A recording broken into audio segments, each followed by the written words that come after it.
2 टके की गंदे नाले की पैदाइश हमारे भाई को देशद्रोही कहेगी? तेरी इतनी मजाल? तुम लोग अपने आप को कुछ ज्यादा ही पैसे वाले समझते हो, मगर याद रखना मैं इस बेइज्जती का बदला तुम लोगों से जरूर लूंगी।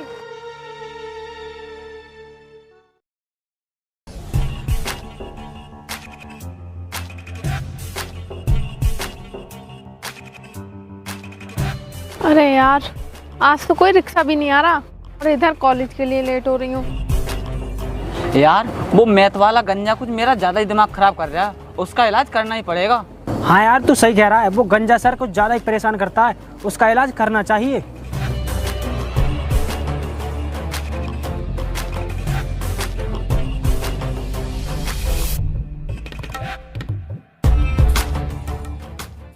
ए रुक, तू इसमें नहीं बैठ सकती। क्यों? मैं इसमें क्यों नहीं बैठ सकती? क्या एक बार में तेरे समझ में नहीं आती? जब कह दिया कि इसमें नहीं बैठेगी तो नहीं बैठेगी। अरे तो मैं भी तो कह रही हूँ, तुम ये बताओ कि मैं इसमें क्यों नहीं बैठ सकती, बताओ। तू एक चपरासी की बेटी है, तू हमारी बराबरी करेगी? सुनो, तुम्हारे मना करने से कुछ नहीं होने वाला, क्योंकि ये रिक्शा इनकी है, तुम्हारे बाप की नहीं। बाप तक मत चल वरना अच्छा नहीं होगा। और क्या बोली? ये सवारी तेरे बाप की है, जिस सवारी में बैठ जाती ना वो हमारी हो जाती है। और पता है तुझे क्यों नहीं बैठने दे रहे? हमारे बराबर में बैठने की तेरी हैसियत नहीं है। तेरी हैसियत है पैदल चलने की, और पैदल चल। कितनी घटिया सोच है तुम्हारी। अरे तुमसे तो वो जानवर अच्छे हैं, वो कम से कम प्यार से तो रहते हैं, तुम्हारी तरह किसी को जलील तो नहीं करते। अगर जानवरों में इतनी अकल होती तो वो जानवर नहीं इंसान होते। चलो भैया। हे भगवान, अब मैं क्या करूं? लगता है स्कूल पैदल ही जाना पड़ेगा।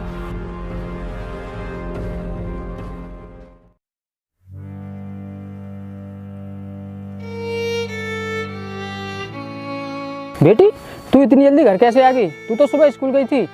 कुछ नहीं पिताजी, ऐसे ही आ गई। लेकिन बेटी, तू ऐसे क्यों आ गई? और हाँ, तू इतनी उदास क्यों है? पिताजी, आज फिर उन दोनों ने मुझे रिक्शे में नहीं बैठने दिया, इसीलिए मैं स्कूल पैदल गई थी, और स्कूल गई तो स्कूल का गेट बंद हो गया था, इसीलिए मैं घर वापस आ गई। बेटी, तू चिंता मत कर, मैं उनके घर जाकर उनकी शिकायत करूँगा और प्रिंसिपल साहब से भी शिकायत करूँगा कि मेरी बेटी को ये लोग क्यों परेशान करते हैं। बस बेटी, तू ये बता, तेरी तो कोई गलती नहीं है? पिताजी, मेरी तो कोई गलती नहीं है, मैंने तो सिर्फ बैठने के लिए ही रिक्शा रुकवाया था, लेकिन उन दोनों ने तो मुझे बैठने ही नहीं दिया। और पता है क्या कह रहे थे? क्या कह रहे थे वो? वो कह रहे थे कि तेरा बाप चपरासी है, तेरी हैसियत नहीं है हमारे बराबर में बैठने की, इसीलिए उन्होंने मुझे बैठने ही नहीं दिया। बेटी, तू अंदर जा, मैं शिकायत करने उनके घर कल जाऊँगा, ठीक है?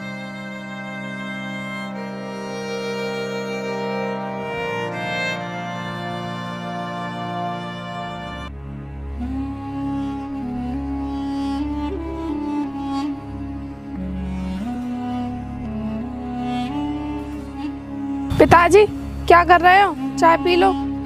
बेटी, मैं चाय बाद में पीऊँगा, पहले उनके घर उनकी शिकायत करने जा रहा हूँ, क्योंकि इस समय सब घर पर मिलेंगे। पिताजी, आज कोई कहीं नहीं जाएगा, क्योंकि आज संडे है, सब घर पर ही मिलेंगे, तो आप चाय पीकर ही चले जाना। ठीक है बेटी, तो चाय पीकर चला जाऊँगा। जा लिया चाय।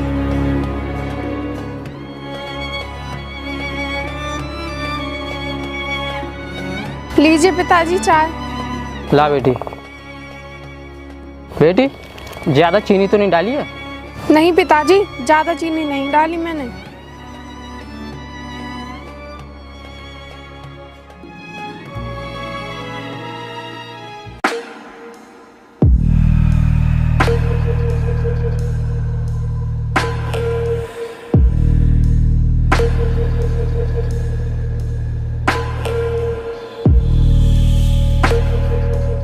नमस्ते साहब। अरे तुम यहाँ कैसे? कुछ काम था क्या? नहीं साहब, काम तो कुछ नहीं था, मैं तो बस ये कहने आया था आपसे कि आप अपने भाइयों को ज़रा समझाकर स्कूल भेजा करो, नहीं तो वो बिगड़ जाएंगे। वो मेरे भाई हैं, बिगड़े या संभले, इससे तुम पे क्या फर्क पड़ता है? तुम मुझे यहाँ क्यों बताने आए हो? देखिए साहब, जब बच्चे गलत काम करते हैं तो उनके माँ बाप से शिकायत की जाती है। आपके भाइयों के माँ बाप आप ही हो, इसलिए मैं आपसे शिकायत करने आया हूँ। ये सब छोड़ो, मुझे ये बताओ मेरे भाइयों ने ऐसा क्या गलत काम कर दिया जो तुम यहाँ पर शिकायत लेकर आए हो? साहब, आपके भाई मेरी बेटी को रोज़ परेशान करते हैं, लेकिन कल तो उनने हद ही कर दी। मेरी बेटी रोती हुई आई थी, इसीलिए साहब मुझे आपसे शिकायत करने आना पड़ा। इसलिए साहब आपसे प्रार्थना है आप उन्हें समझा देना कि वो मेरी बेटी को परेशान ना करें। ठीक है, तुम अभी जाओ, वो आएंगे तो मैं उन्हें समझा दूंगा। ठीक है साहब, आप समझा देना। अब मैं चलता हूँ, नमस्ते।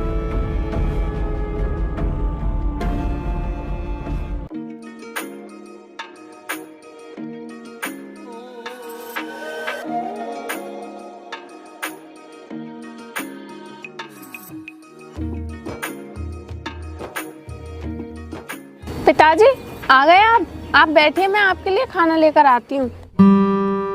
और हाँ पिताजी, उन दोनों के घर वाले आपको मिले या नहीं मिले?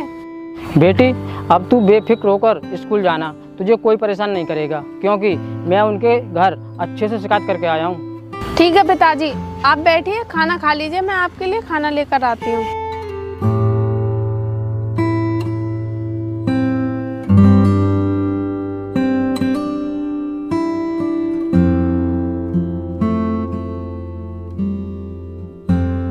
ठीक है बेटी, अब तू जाकर अपनी पढ़ाई कर।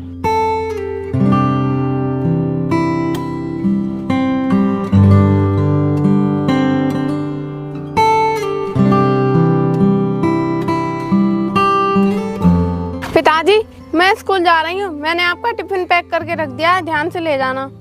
ठीक है बेटी, मैं ले जाऊंगा, तू जा स्कूल। पिताजी मैं तो जा रही हूँ, आप अपना टिफिन ध्यान से ले जाना, वरना उस दिन की तरह ही आपको भूखे पेट ड्यूटी करनी पड़ेगी। बेटी तू अपना ध्यान मुझ पर नहीं, अपनी पढ़ाई में लगा, क्योंकि तुझे बड़ा अफसर बनकर मेरा नाम रोशन करना है। पिताजी आप चिंता ना करें, मैं आपका सपना जरूर पूरा करूंगी, क्योंकि आपका सपना पूरा करना ही मेरा सपना है। बेटी मुझे तुझ पर पूरा भरोसा है कि तू एक दिन बड़ा अफसर जरूर बनेगी और मेरा सपना पूरा करेगी। ठीक है तो पिताजी अब मैं चलती हूँ, नहीं तो स्कूल के लिए लेट हो जाऊंगी। हाँ बेटी तू जा, थोड़ी देर बाद मैं भी ड्यूटी पर चला जाऊंगा।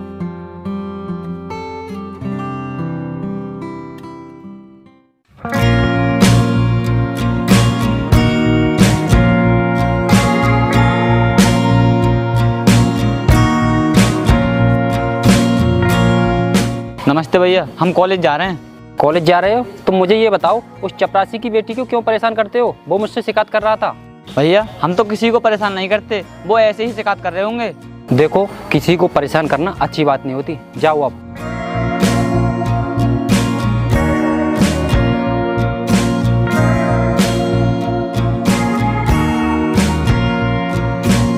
यार आज वो ई रिक्शा वाला कहाँ मर गया, आया नहीं अभी तक।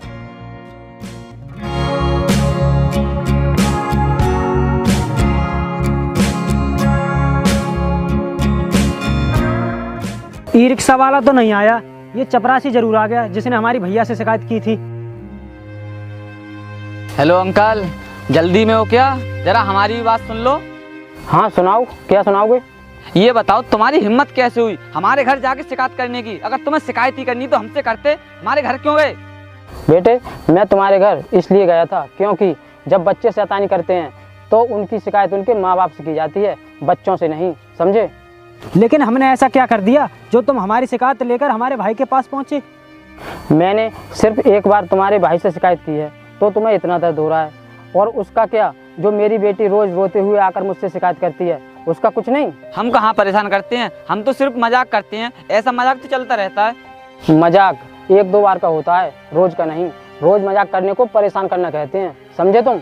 ऐसा ये फालतू का ज्ञान हमें मत दे, अपनी बेटी को जाकर दे। वो भूल रही है कि एक चपरासी की बेटी है, हमारे सामने उसकी बोलने की कोई औकात नहीं है। ठीक है कि तुम्हारे सामने बोलने की उसकी कोई औकात नहीं है, लेकिन उसे परेशान क्यों करते हो? जब तुम्हें पता है हमारे सामने तुम्हारी कोई औकात नहीं है, फिर भी तुम्हारी बेटी हमारी बराबरी करने की कोशिश क्यों करती है?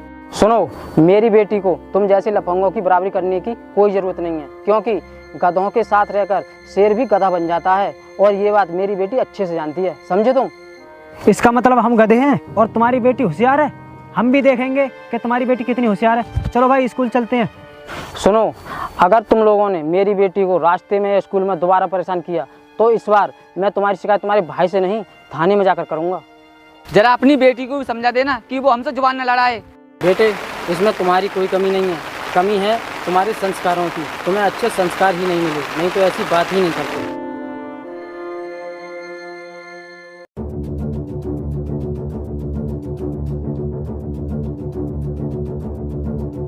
ए चपरासी की लड़की, रुक जरा, हम भी आ रहे हैं। तुम लोगों को बात करने की तमीज तो है नहीं, क्योंकि अगर होती तो तुम मेरे पिताजी को चपरासी कहकर नहीं चिल्लाते। जब तेरा बाप चपरासी का काम करता है तो उसे चपरासी नहीं कहेंगे तो क्या कहेंगे? ऐसा है, तुम लोग मेरे सामने ज्यादा बोलने की कोशिश मत करो, वरना अच्छा नहीं होगा। क्यों, तू क्या हमारे लिए कोई डीएम है? मैं डीएम तो नहीं हूँ, लेकिन तुम लोग मेरे पिताजी के काम का मजाक क्यों बनाते हो? हम मजाक कहाँ उड़ा रहे हैं, हम तो सच कह रहे हैं। जब तेरा बाप चपरासी का काम करता है उसे चपरासी नहीं कहेंगे तो क्या कहेंगे? चलो मान लिया कि मेरे पिताजी चपरासी की नौकरी करते हैं, इसीलिए उन्हें चपरासी कहा जाता है। लेकिन तुम्हारे भाई, वो तो सारे गैर कानूनी काम करते हैं, तो उन्हें क्या कहा जाएगा? एक देशद्रोही। तू 2 टके की गंदे नाले की पैदाइश हमारे भाई को देशद्रोही कहेगी? तेरी इतनी मजाल? तुम लोग अपने आप को कुछ ज्यादा ही पैसे वाले समझते हो, मगर याद रखना, मैं इस बेइज्जती का बदला तुम लोगों से जरूर लूंगी।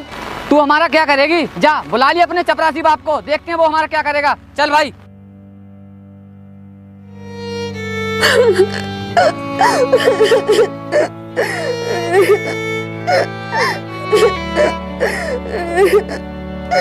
अरे बेटी, क्या हुआ? तू रो क्यों रही है? पिताजी, मैं कोचिंग जा रही थी तो वो दोनों लफंगे मुझे फिर मिल गए और मुझे छेड़ने लगे।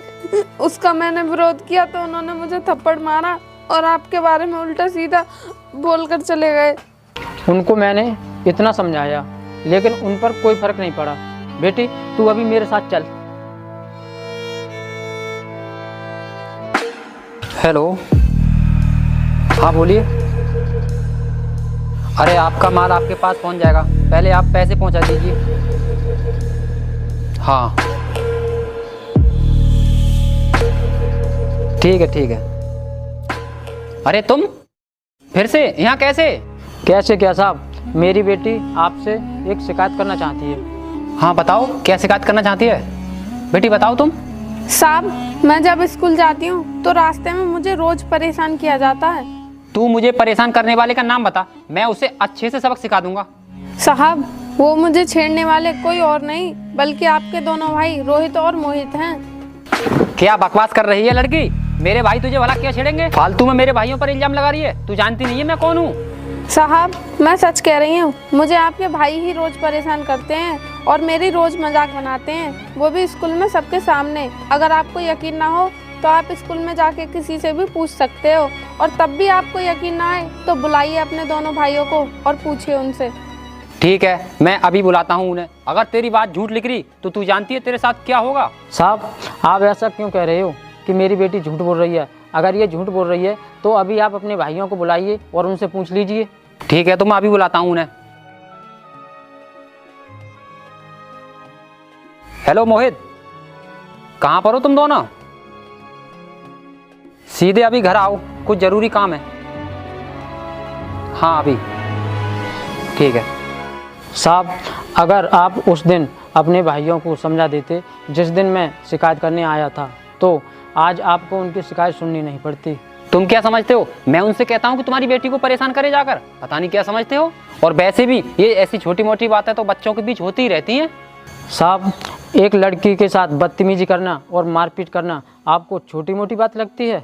ज़रा सोचिए, अगर मेरी बेटी की जगह आपकी बहन या बेटी होती तो आप क्या करते? हाँ भाई, बताइए क्या काम है जो हमसे जल्दी आने के लिए बोल रहे थे? और ये दोनों बाप बेटी यहाँ क्या करने आए हैं? ये बाप बेटी तुम्हारी यहाँ पर शिकायत करने आए हैं, और ये लड़की कह रही है कि तुम दोनों भाई मुझे परेशान करते हो। क्या ये बात सच है? भैया, ये लड़की झूठ बोल रही है। हम स्कूल में पढ़ने के लिए जाते हैं, इसे परेशान करने नहीं। लड़की तो ये कह रही है कि थोड़ी देर पहले तुमने इसके साथ बदतमीजी और मारपीट की है। भैया, आपने फोन किया था, उस टाइम हम कोचिंग सेंटर थे, फिर इसके साथ बदतमीजी और मारपीट किसने कर दी?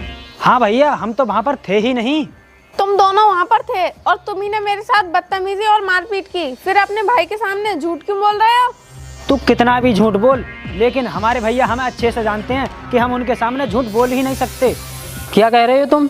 मेरी बेटी झूठ बोल रही है? अरे झूठ तो तुम बोल रहे हो, तुम जरा शर्म करो। बस बस, बहुत हुआ, अब मैं सारी बात जान चुका हूँ। तुम दोनों झूठ बोल रहे हो। अब ये बताओ तुम्हारे साथ क्या किया जाए?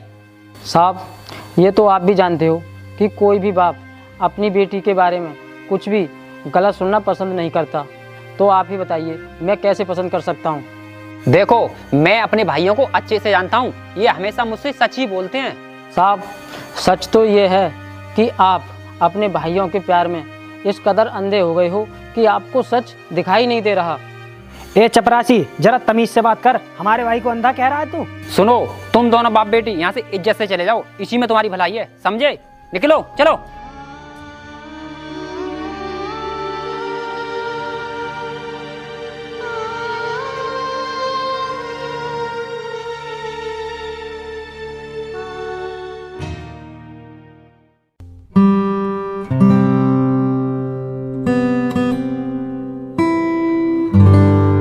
भाई साहब, नेम सिंह जी का घर यही है क्या?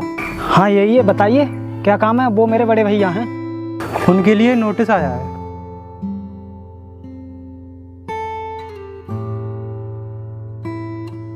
लीजिए, साइन कीजिए।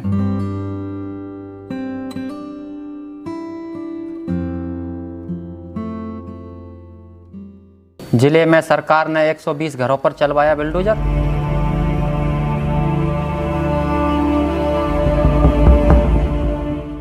भैया, आपके नाम से ये नोटिस आया है। नोटिस आया है? देखना इसमें क्या लिखा है। भैया, ये नोटिस राज्य सरकार की तरफ से आया है और इसमें लिखा है हमें अपना घर जल्द से जल्द खाली करना पड़ेगा, क्योंकि हमारा घर भी तोड़ा जाएगा। तोड़ा जाएगा? लेकिन क्यों? क्योंकि इसमें लिखा है हमारा घर ग्राम सभा की जमीन पर बना हुआ है, इसलिए सरकार ने इसे तोड़ने का ऑर्डर दिया है। जिसका डर था वही हुआ। लेकिन भैया, हमें तो आपने कभी बताया नहीं कि हमारा घर सरकारी ज़मीन पर बना हुआ है। रोहित, मोहित, मैंने तुम्हें बताना जरूरी नहीं समझा, इसीलिए अब बता रहा हूँ, सुनो। कुछ अधिकारियों को हमारे पिताजी ने पैसे देकर इस ग्राम सभा जमीन पर कब्जा कर लिया था। ये घर उसी जगह पर बना हुआ है। भैया, अगर हमारा मकान सरकार ने तोड़ दिया तो हम कहाँ रहेंगे? हम तो बर्बाद हो जाएंगे। तुम लोगों को चिंता करने की कोई ज़रूरत नहीं है, मैं अभी वकील से बात करता हूँ।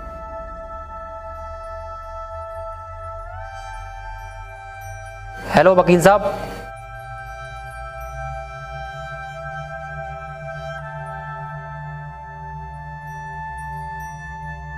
ठीक है, हम ऐसा ही करेंगे।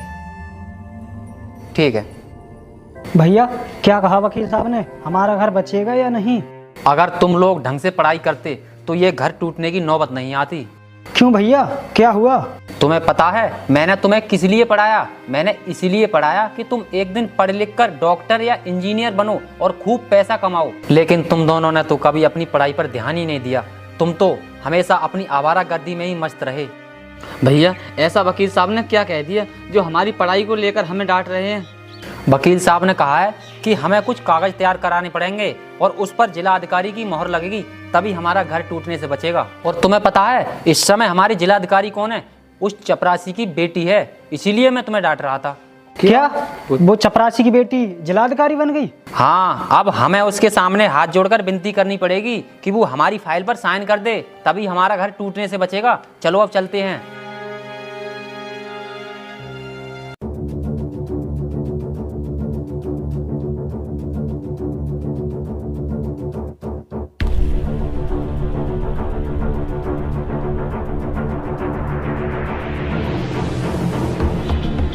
अरे, आप लोग यहाँ कैसे?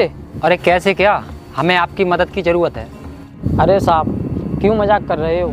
मैं भला आपकी क्या मदद कर सकता हूँ? मैं तो एक मामूली चपरासी हूँ। देखो, पहले जो कुछ हुआ उसे भूल जाइए और अपनी बेटी से हमारी सिफारिश कर दीजिए कि इस फाइल पर साइन कर दे। लेकिन ये फाइल किस चीज़ की है? ये कागज़ हमारे घर के हैं। अगर इन कागजों पर आपकी बेटी साइन कर देती है तो हमारा घर टूटने से बच जाएगा, और अगर आपकी बेटी ने इन कागजों पर साइन नहीं किए तो सरकार हमारा घर तोड़ देगी। लेकिन घर तो आपका है, फिर सरकार उसे क्यों तोड़ेगी? देखिए, ये बात आप नहीं समझोगे। आप अपनी बेटी को बुलाइए, हम उन्हीं से बात करेंगे। आप बिल्कुल सही टाइम पर आए हैं, क्योंकि अभी मेरी बेटी तैयार होकर निकलने ही वाली थी। मैं अभी बुलाता हूँ। बेटी शिवानी, जरा इधर आना।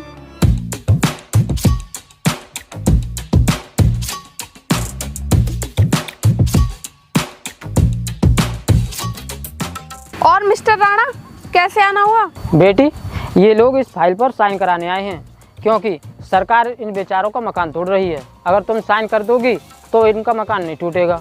पिताजी, आपको ये लोग बेचारे लग रहे हैं? आप शायद भूल गए हो, इन्होंने मेरी और आपकी कितनी बेइज्जती की थी। देखिए, पहली बातें भूल जाइए, इसके लिए हम माफ़ी चाहते हैं। आप कृपया करके हमारी इस फाइल पर साइन कर दीजिए, इससे हमारा घर टूटने से बच जाएगा। देखिए, मैं सरकार के मामले में कोई दखलंदाजी नहीं कर सकती, लेकिन आपकी जानकारी के लिए बता दूं, जो आपका घर टूट रहा है ना, इसको तोड़ने के ऑर्डर्स मैंने ही दिए थे। बेटी, माना कि ये बहुत बुरे आदमी हैं, लेकिन इनके घर तोड़ने का ऑर्डर तुम्हें नहीं देना चाहिए था, क्योंकि किसी का घर तोड़ना बहुत बड़ा पाप होता है। पिताजी, आप कुछ नहीं जानते। इनका घर सरकारी जमीन पर बना हुआ है, उसे टूटने से कोई नहीं रोक सकता। मैडम, अगर आप इस फाइल पर साइन कर देंगी तो हमारा घर बच सकता है। हम उसके लिए आपको मुँह मांगी कीमत देंगे, ताकि आपको इस खटारा घर में नहीं रहना पड़े। तेरी इतनी हिम्मत, तू मुझे रिश्वत देगा और मेरे घर को खटारा बताएगा? और सुनो, मैं जिला अधिकारी ऐसे ही नहीं बनी हूँ, बल्कि इसलिए बनी हूँ कि मैं जनता की सेवा कर सकूँ और तुम जैसे लोगों से छुटकारा दिला सकूँ। ऐसा है, अपनी औकात मत भूल तू। अब तू जिला अधिकारी बन गई तो अपनी औकात भूल गई। चुपचाप इस फाइल पर साइन कर दे, समझी? तेरी इतनी हिम्मत, तू मेरे घर में खड़ा होकर मुझे ही धमकी देगा? तूने मेरे भाई पर हाथ उठाया? निकलो यहाँ से।